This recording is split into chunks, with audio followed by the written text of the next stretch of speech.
The Book of Jeremiah, Chapter 17. The sin of Judah is written with a pen of iron.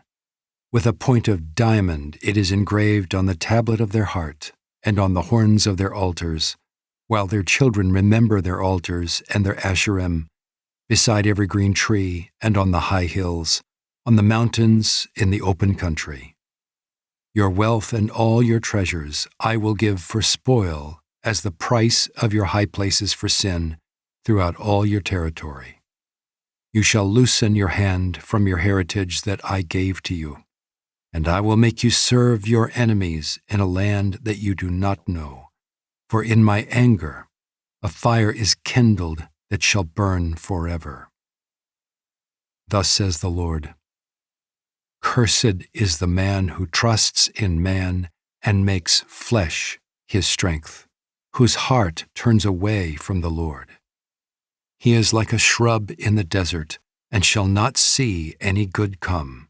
He shall dwell in the parched places of the wilderness, in an uninhabited salt land. Blessed is the man who trusts in the Lord, whose trust is the Lord. He is like a tree planted by water, that sends out its roots by the stream and does not fear when heat comes, for its leaves remain green, and is not anxious in the year of drought, for it does not cease to bear fruit. The heart is deceitful above all things and desperately sick. Who can understand it? I, the Lord, search the heart and test the mind, to give every man according to his ways, according to the fruit of his deeds. Like the partridge that gathers a brood that she did not hatch, so is he who gets riches, but not by justice.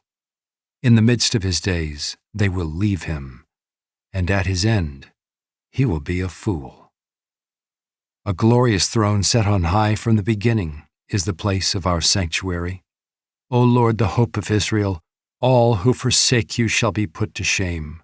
Those who turn away from you shall be written in the earth, for they have forsaken the Lord, the fountain of living water.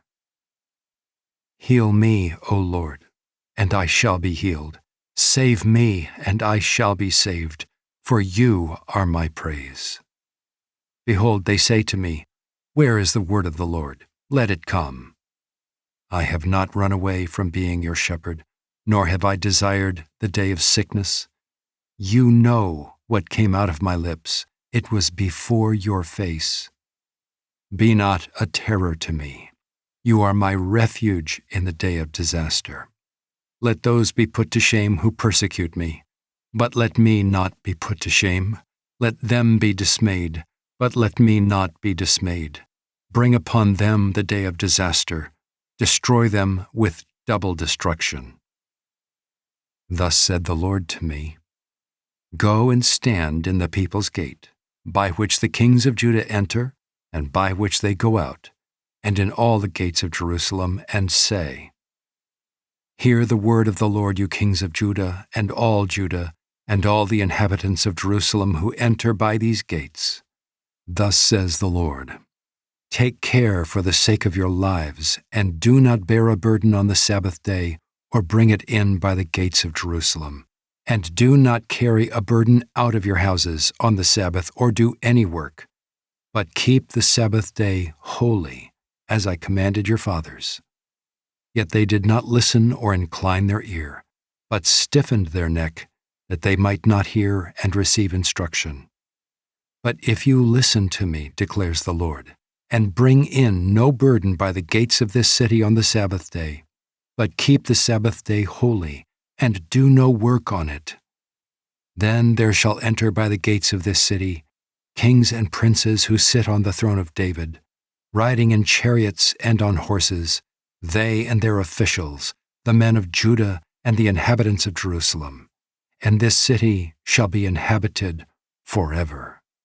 And people shall come from the cities of Judah and the places around Jerusalem, from the land of Benjamin, from the Shephelah, from the hill country, and from the Negev, bringing burnt offerings and sacrifices, grain offerings and frankincense, and bringing thank offerings to the house of the Lord.